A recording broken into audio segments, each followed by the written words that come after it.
Once his sister introduced him to chess at 6, he kind of found something that he was good at and focused on. That was his life. He became the youngest ever to win the US Championships at 14. At 15, he became the youngest ever Grandmaster.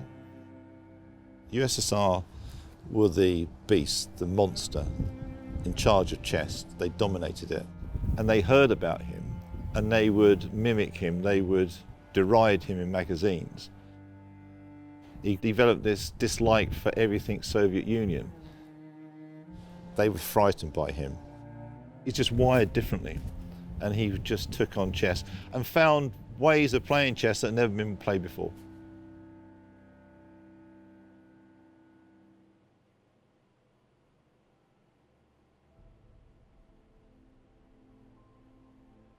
For 25 years, the Soviet Union reigned supreme. Legends like Botvinnik, Smirslov, Tal, and Petrosian defined an era. In 1969, Boris Spassky stood as the champion, and over the next 3 years, his challenger would be found. The best of the best faced off in a series of tournaments. The interzonal would narrow these players down to a final few. 8 would compete in the candidates tournament, and after this, only 1 would remain. In 1972, Bobby Fischer at last fulfilled his potential and became the official challenger for the world title. The interzonal happened in Palma de Mallorca. He won the last 7 matches, all against top grandmasters. This was unheard of. He won the interzonal by a street, and he went into the candidate series as favourite.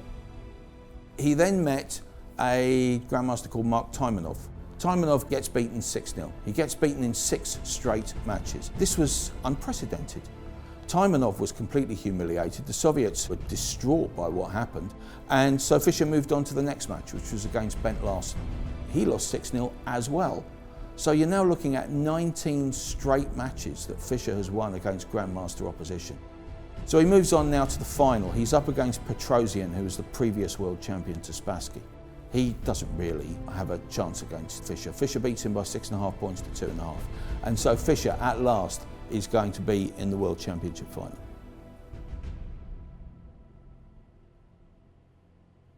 This was the first World Championship in 25 years that didn't involve 2 players from the Soviet Union. A Russian versus an American. A venue needed to be decided. A bidding war commenced, and ultimately, Iceland came out on top. He went in for the first match. He was a little bit discombobulated, and he lost it. So everything was wrong. The room was wrong. The sound was wrong.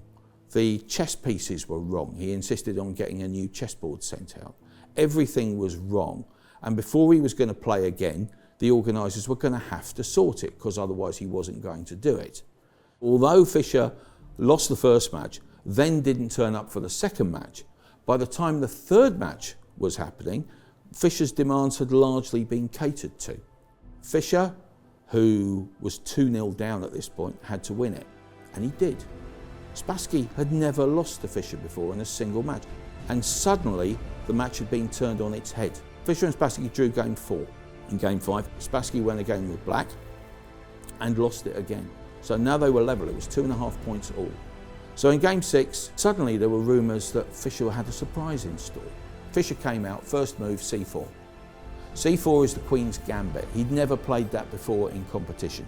If you have a line of preparation for the Queen's Gambit and you haven't prepared against that, you are in trouble. And Spassky was in serious trouble right from the get-go. And he lost the match. And this match was considered to be perhaps one of Fischer's greatest. And at the end of the match, Spassky, who was a true chess connoisseur, got up and applauded Fischer, because Fischer had played such a game. He totally outplayed Spassky, and Spassky understood that he was in the presence of greatness. Fischer then won convincingly. He won by 12.5 points to 8.5, and Fischer was now the world champion. Fischer was now officially the best player in the world, officially the player that everybody had to beat, and everybody was looking forward to trying to knock Fischer off his perch, and it never happened. By the time the next cycle came around, Fischer was supposed to play the winner of the new candidate series. The winner was a Russian called Anatoly Karpov, and the chess organisers wanted desperately for Fischer versus Karpov to happen in 1975. It never did. It never did. Karpov was declared the new world champion. Fischer, at the height of his greatness, vanished. There were sightings of Fischer all around the world. He spent a lot of time in Japan, he spent a lot of time in Southeast Asia. But nobody could really persuade him to play chess formally again. Fischer had a reputation for being very much his own man. He had a reputation for doing things and acting in the way that normal people wouldn't necessarily do. He was obviously a major genius, but he was as deeply flawed a person as it was possible to be. He hated the Soviets because he thought the Soviets had done him down. He hated the Americans because for some reason he thought, you know, the Americans were out to get him. He was completely paranoid in all respects. You know, he ended up with some fairly severe anti-Semitic views because obviously they were the ones who were trying to control the world. And Fischer stymied himself by, you know, going to Yugoslavia, taking money from regimes that were under sanction, and so he couldn't enter the USA ever again. Eventually he ended up in Iceland. By then, he wasn't particularly well liked by anyone for the things he said. He wasn't welcome in his home country. He had to go to the Icelandic government saying, please let me back in. He was a strange character. And the fact that when the Twin Towers were destroyed, he kind of said it's what the USA and the Jewish people deserve. That's not a normal thing to say. So, yeah, he was out there, wasn't he? There was something not quite right.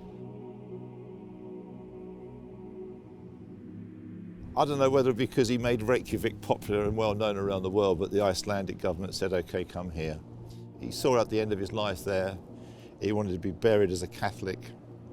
There's a little tombstone, very simple, name and dates. And that's where he rests, in Iceland, where he had his greatest moment in 72.